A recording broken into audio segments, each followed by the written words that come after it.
जंग लगी गेट की आवाज टंग युशिन के दिल के दर्द जैसी लग रही थी।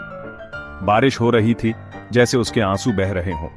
सालों से वो दूर थी, अपने भूतों से भाग रही थी। अब वो वापस आ गई थी, अपने घर के दरवाजे पर, उस औरत का साया बनके जो कभी यहां से गई थी। कांपते हुए हाथ से उसने दरवाजा खटखटाया। दूसरे हाथ में सस्ता सूटकेस था, उसमें उसकी सारी जिंदगी थी।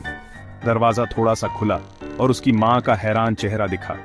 मां, टंग युशिन फुसफुसाई। उसकी आवाज रुके हुए आंसुओं से भारी थी। उसकी मां की आंखें चौड़ी हो गईं। एक पल के लिए पहचान की झलक दिखी, फिर वो गायब हो गई और उसकी जगह ठंडक आ गई। तू, उसकी मां ने कहा, जहर से भरे एक शब्द में। टंग युशिन का दिल बैठ गया। ये रिजेक्शन एक्सपेक्टेड था, फिर भी एक झटका लगा। उसकी सांस रुक गई। मां, उसने फिर कोशिश की। उसकी आवाज टूटी हुई थी। प्लीज मुझे समझाने दो। समझाना? उसकी मां की आवाज में तिरस्कार था। क्या समझाना है? तूने इस परिवार को शर्मिंदा किया है। टंग युशिन सिमट गई। शब्द थप्पड़ जैसे लगे। शर्म, ये एक ऐसा शब्द था जिससे वो अब अच्छी तरह वाकिफ हो गई थी। मां, मेरी गलती नहीं थी, वो फुसफुसाई। शब्द उसके गले में फंस गए। उसकी मां ने एक कठोर ठंडी हंसी हंसी। तेरी गलती नहीं? तुझे लगता है तू जो किया उसके बाद ऐसे ही वापस आ सकती है? प्लीज, टंग युशिन ने विनती की। उसकी आवाज टूट रही थी। मुझे अंदर आने दो, कम से कम मुझे इस बारिश से तो बचा लो। बारिश तेज हो गई, मानो उसकी निराशा को दर्शा रही हो। उसकी मां झिझकी, उसका चेहरा अनिश्चितता से भरा था। आखिरकार वो एक तरफ हट गई, लेकिन उसकी आंखों में ठंडक बनी रही, किसी भी बंद दरवाजे से ज्यादा अभेद्य। घर वैसा ही था जैसा उसे याद था, छोटा, कम सामान वाला, उसके बचपन की खुशबू से भरा। लेकिन ये अलग लग रहा था, ठंडा, पराया। उसकी मां ने उसे अंदर आने के बाद से मुश्किल से बात की थी। उसकी चुप्पी हवा में भारी पड़ लिए थी। टंग युशिन एक पुराने सोफे के किनारे पर बैठी थी। उसके गीले कपड़े उससे चिपके हुए थे।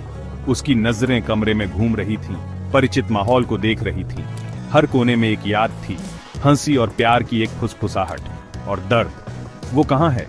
उसकी मां की आवाज तेज और आरोप लगाने वाली, चुप्पी तोड़ती है। टंग युशिन सिमट गई। वो नहीं आ रहा है, वो फुसफुसाई। उसकी नजर उसके हाथों पर गई। वो खुरदुरे, कठोर थे, उसकी स्ट्रगल्स का सबूत। अच्छा हुआ, उसकी मां बोली, वो तेरे काबिल कभी था ही नहीं। टंग युशिन ने बहस नहीं की। कहना ही क्या था? उसकी शादी एक डिजास्टर थी, एक दर्दनाक गलती जिसने उसे टूटा हुआ और घायल छोड़ दिया था। सेक्शन 4, शक के साए। दिन हफ्तों में बदल गए और टंग युशिन अभी भी वहीं थी। उसकी मां उसकी मौजूदगी बर्दाश्त कर रही थी, लेकिन उसकी आंखों में कोई वार्मथ, कोई माफी नहीं थी। उनके बीच की चुप्पी लंबी होती गई, अनकहे आरोपों और नाराजगी से भरी। टंग युशिन ने घर के कामों में मदद करने की कोशिश की, खाना बनाया, सफाई की, अपनी मां की माफी पाने की उम्मीद में। लेकिन उसकी कोशिशों का सामना इंडिफरेंस से हुआ, कभी कभी तो तिरस्कार भी। वो एक भूत जैसी महसूस कर रही थी, अपने ही घर में भटक रही थी। डाउट उसे खा रहा था। क्या वो वापस आकर गलत थी? क्या यहां उसके लिए कोई जगह नहीं थी, उस जगह पर जहां वो सच में बिलोंग करती थी? उसके पास्ट का बोझ, उसकी गलतियां, उसका दर्द उस पर हावी हो रहा था। वो खोई हुई महसूस कर रही थी, अनिश्चितता के समुद्र में। सेक्शन 5, उम्मीद की किरण। एक दोपहर, टंग युशिन ने अपनी मां को पुराने फोटो एल्बम्स देखते हुए पाया। वो झिझकी, फिर धीरे से पास गई। उसकी मां ने ऊपर नहीं देखा, उसकी उंगलियां फेडेड तस्वीरों पर घूम रही थीं। टंग युशिन की नजर एक खास फोटो पर पड़ी। ये उसकी शादी का दिन था। वो मुस्कुरा रही थी। उसकी आंखें अपने बगल में खड़े आदमी के लिए प्यार से चमक रही थीं। एक आदमी जो एक अजनबी निकला। मां, वो फुसफुसाई। उसकी आवाज भावुकता से भरी थी। उसकी मां ने आखिरकार ऊपर देखा। उसकी आंखें लाल थीं। एक पल के लिए उसके चेहरे पर उदासी की एक झलक दिखी।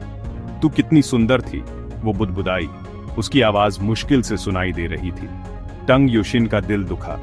ये उसकी मां उसके दर्द को एक्नॉलेज करने के सबसे करीब थी। क्या ये एक साइन था? उनके बीच की दीवार में एक दरार। उसने झिझकते हुए हाथ बढ़ाया और अपनी मां के हाथ पर रख दिया। मां, मुझे बहुत अफसोस है, वो फुसफुसाई, सब कुछ के लिए। Thank you for watching, and don't forget to subscribe.